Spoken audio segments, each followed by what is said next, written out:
Hey there! This is Canadian Retro Things, and I'm Ken.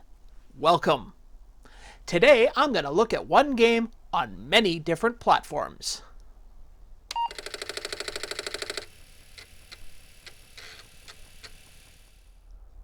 One of the things we've been talking about on CoCo Talk, another broadcast that I'm on in the news section, is a website that has been releasing some games that they've been developing on a number of different platforms almost at the same time. They just keep porting them across a variety of systems. And recently they added the CoCo 3 to that. This goes along with the CoCo 1 and 2 they've already been releasing, and the MC10.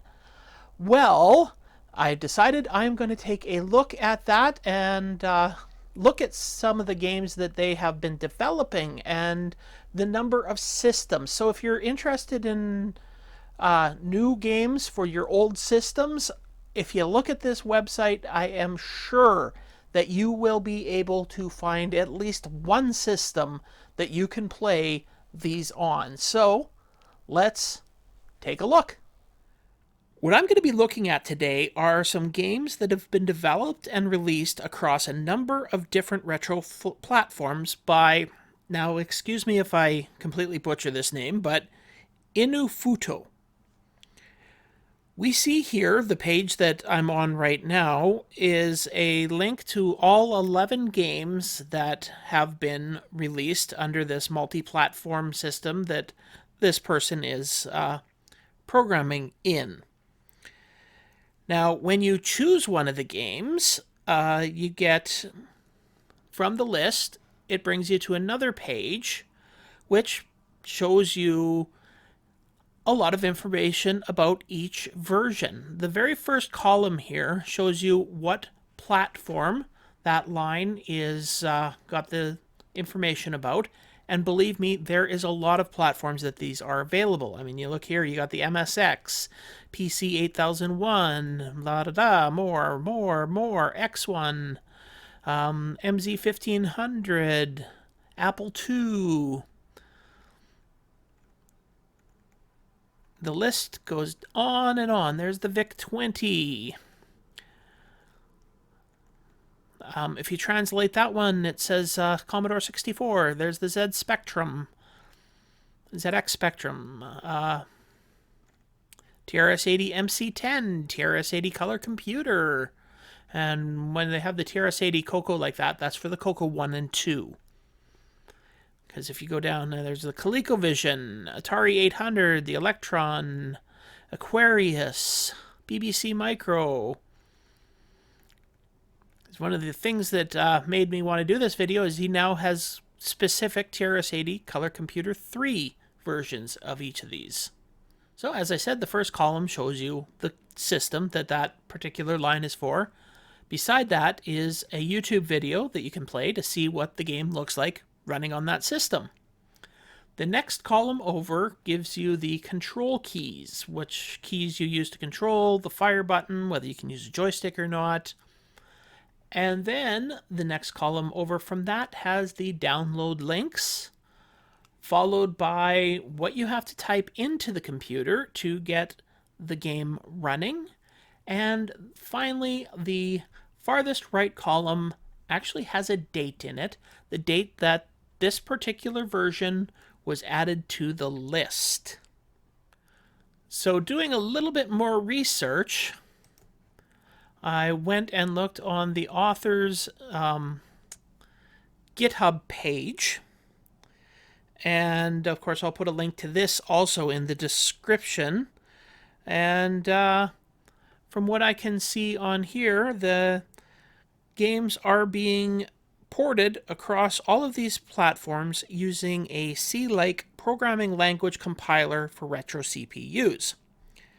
What's available here on the GitHub appears to work with the Z80, the 6800, 6502s, and 6809s. So going back to the original list, I am going to choose one of these games and I am going to look at it on a number of different systems just to compare and contrast what they are like. The game I'm going to be looking at is Ascend, and I'm going to start here on the ColecoVision version. Now I'm running all of these on an emulator so that we can have the best possible picture. Unfortunately, some of these emulators don't play well with my recording software, and I'm going to have to cut some of the music out because there are some really loud cracks and pops that happen randomly throughout some of the recordings. So the idea of the game is that you're the little guy, got to go up the ladders and avoid all the bad guys. Now there are those little blue blocks there that when you push them up, they will trap some of the bad guys behind them. And the good thing about the little fireballs that come down at you is that they will always go down the first ladder that they come across.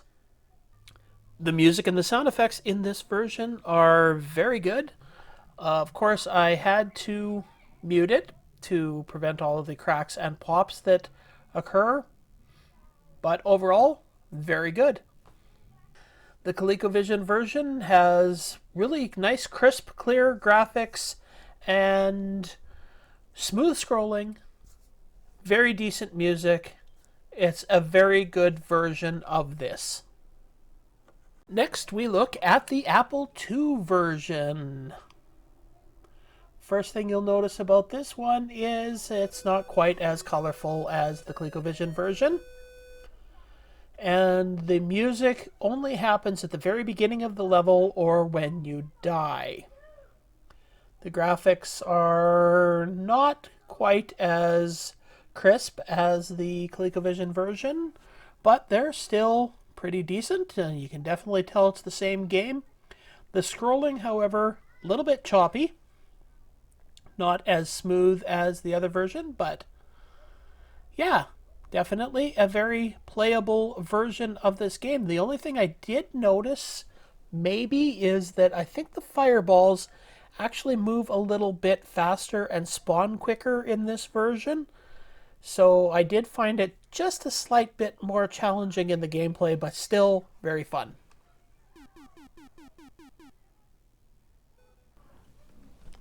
And now we'll look at the Commodore 64 version. Now this is loaded from a tape file and requires a sys4096 call to get it running. Once you have it running, you can see the graphics are very nice and crisp and colorful. The music, as you can hear, is, well, I would definitely have to say this is the best music out of all of them so far. The scrolling is really nice and smooth. All of the movement of the characters is nice and smooth. As I said, the music's really good. The graphics are nice and crisp. I have absolutely no complaints about this game. The gameplay is just as fun as all of the others. Now we're going to look at the TRS-80 MC10 version. Now this one's kind of interesting because out of all of the computers on this list that I know of, this is, I would consider, the least capable of all of them. And as you can see, the graphics are a bit lower res, but still perfectly understandable of what everything is. You can tell who your guy is, who the fireballs are, who the little goblin-y guys are. So with the lower res graphics, it's still a really good job. The music is only at the beginning of the level, and when you die, just like the Apple computer.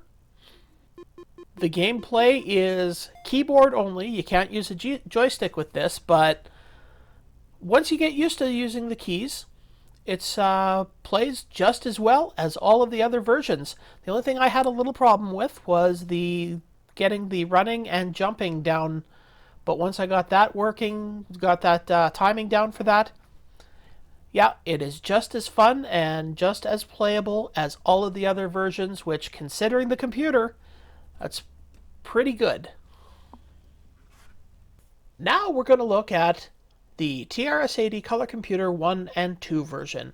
And the first thing I have to mention about that is that I'm not going to play any of the sound from it because it's absolutely, completely popping and buzzing all the time, none of which you heard while I played the game, only on the recording.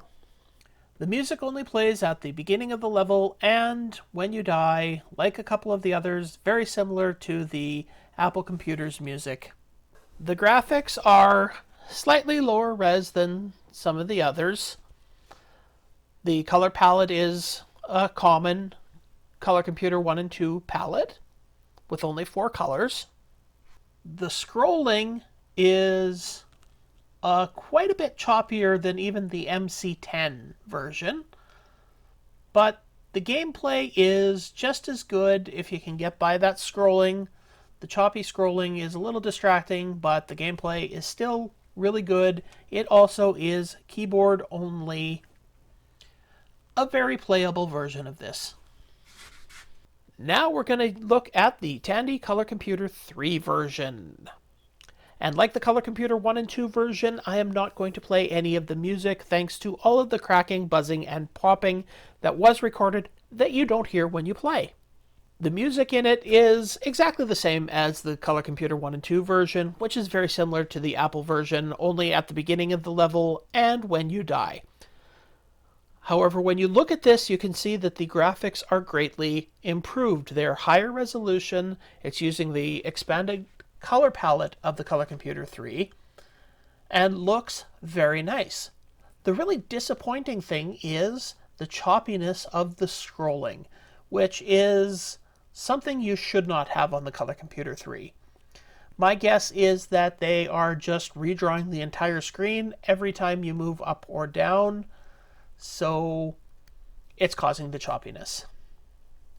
If you can get over that choppiness, the gameplay is just as good as all of the others.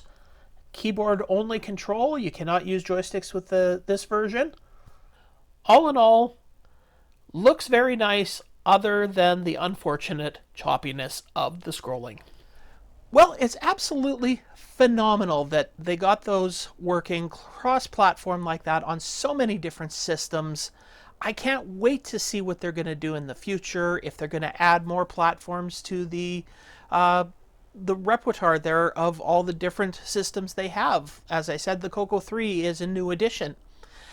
And I can't wait to see if they're going to release new games, or if other people are going to start using this cross-platform development to release games on multiple systems. That would be amazing to see.